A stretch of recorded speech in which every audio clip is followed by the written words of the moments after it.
الحمد للہ الذی انزل القرآن ھدی للناس وجعلہ فرقانا بین الحق والباطل والصلاة والسلام علی سید الکونین امام الحرمین سیدنا و مولانا محمد صلی اللہ علیہ وسلم الذی کان خلقہ القرآن۔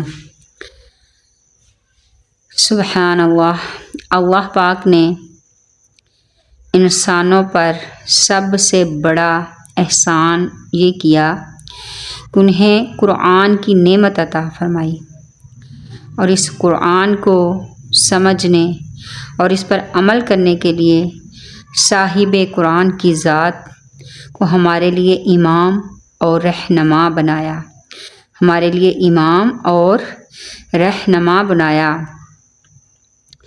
سبحان اللہ، قرآن ہدایت ہے اور محمد صلی اللہ علیہ وآلہ وسلم اس ہدایت کے سفیر ہیں۔ قرآن علم ہے اور محمد صلی اللہ علیہ وآلہ وسلم اس علم کی زبان ہے۔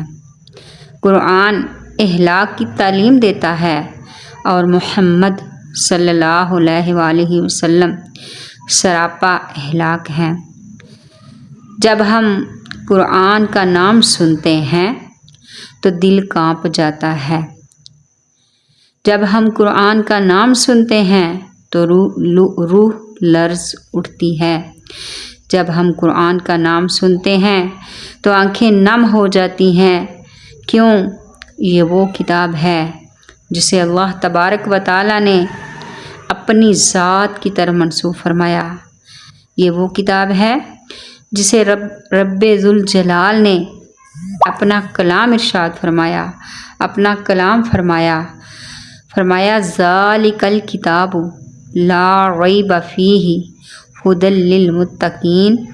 یہ وہ کتاب ہے جس میں کوئی شک نہیں، یہ پرہیزگاروں کے لیے ہے، اس میں پرہیزگاروں کے لیے ہدایت ہے۔ سبحان اللہ۔ میلاد مصطفیٰ صلی اللہ تعالی علیہ وآلہ وسلم دراصل قرآن اور صاحب قرآن کی یاد تازہ کرنے کا دن ہے۔ سبحان اللہ، یعنی میلاد آقا صلی اللہ تعالی علیہ وسلم کی یاد اور قرآن جو میرے آقا کے سینہ مبارک پر نازل ہوا، سینہ مبارک پر اترا، آقا کی مبارک زبان پر جاری ہوا، ان دونوں کا جشن منانے کا دن ہے۔ آقا کا جشن منانے کا دن ہے اور قرآن کا بھی جشن منانے کا دن ہے۔ یہ وہ لمحات ہیں، یہ وہ گھڑیاں ہیں، یہ وہ ساعتیں ہیں جب ہم اللہ کی سب سے بڑی نعمت کو یاد کرتے ہیں،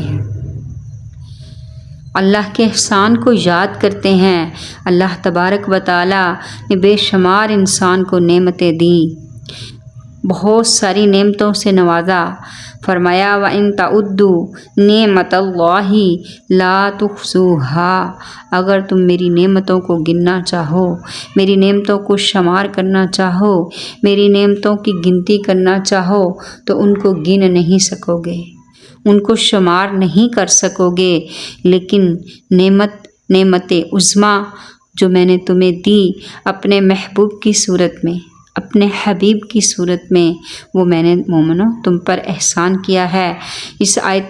اس کے بارے میں قرآن نازل فرمایا، آیت کریمہ نازل فرمائی اور فرمایا لَقَدْ مَنَّ اللَّهُ عَلَى الْمُؤْمِنِينَ اِذْ بَعَثَ فِيهِمْ رَسُولًا مِّنْ أَنفُسِهِمْ، یقیناً اللہ تبارک و تعالیٰ نے ایمان والوں پر بڑا احسان کیا ہے کہ انہیں اپنا حبیب دے کر انہی میں سے ایک رسول مبعوث فرما کر، سبحان اللہ، درود و سلام ہو اس ہستی پر کہ جس کے آنے سے اندھیروں میں روشنی چھا گئی، درود و سلام ہو آمینہ کے لال پر، و دہا کے چہرے والے محبوب پر، کالی کملی والے پر، کالی کالی زلفوں والے پر، اور آمینہ کے لال پر کہ جس کے تشریف لانے سے جہالت کے اندھیروں میں علم کا چراغ روشن ہوا۔ اور کروڑوں درود و سلام آقا دو جہاں سرور کائنات محبوب رب اکبر پر کہ جن کے آنے سے، جن کے تشریف لانے سے گمراہی کے صحرا میں ہدایت کے چشمے پھوٹ پڑے۔ میلاد کا مقصد ہے قرآن کو سمجھنا۔ میلاد کا مقصد ہے قرآن کو سمجھنا، سنت کی حقیقت کو سینوں میں بسانا۔ قرآن ہے آئینہ، نبی ہے حقیقت، دونوں سے ہے روشن دلوں کی معیشت۔ سبحان اللہ، سبحان اللہ، اللہ اکبر۔ میرے آقا کی کیا شان ہے، میرے آقا کی کیا عظمت ہے کہ قرآن نور ہے اور محمد مصطفیٰ صلی اللہ تعالیٰ علیہ وآلہ وسلم اس نور کی سب سے روشن کرن ہے۔ قرآن ہدایت ہے اور محمد مصطفیٰ صلی اللہ تعالیٰ علیہ وآلہ وسلم اس ہدایت کا زندہ نقشہ ہے۔ قرآن ایمان کی بنیاد ہے اور محمد مصطفیٰ صلی اللہ علیہ وسلم ایمان کی جان ہے۔ اگر سنت رسول کو چھوڑ دیں، قرآن اور نبی کا آپس میں گہرا تعلق ہے۔ نہ قرآن کو چھوڑا جا سکتا ہے، نہ نبی کو چھوڑا جا سکتا ہے۔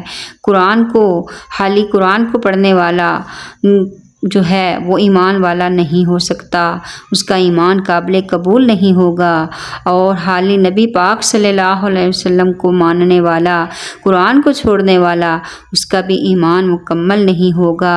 سنت رسول کو چھوڑ دیں تو وہ ادھورا ہے، اور جو سنت پر عمل کرے مگر قرآن کو نہ پڑھے وہ بھی ادھورا ہے۔ یہ دونوں ساتھ ہیں، یہ دونوں ایک دوسرے کے ساتھ ہیں، یہ دونوں جدا نہیں ہو سکتے، دونوں کا ایک دوسرے کے ساتھ ہے۔ سبحان اللہ۔ قرآن میرے آقا کی شانوں کو بیان کرتا ہے، قرآن میرے آقا کی عظمتوں کو بیان کرتا ہے، قرآن میرے آقا کے اخلاق کی بات کرتا ہے۔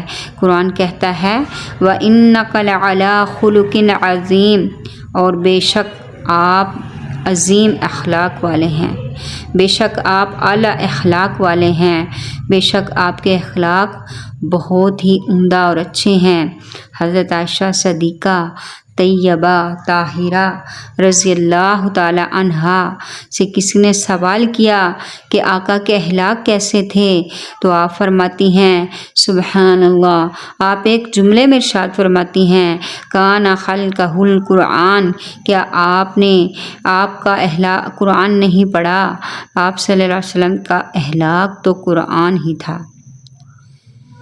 یعنی قرآن کہتا رہا، قرآن نازل ہوتا رہا، قرآن میں فرمان جاری ہوتے رہے، اور محمد صلی اللہ تعالیٰ علیہ وسلم کرتے رہے، کر کے دکھاتے رہے، قرآن حکم دیتا رہا، اور رسول اللہ صلی اللہ تعالیٰ علیہ وسلم عمل کرتے رہے۔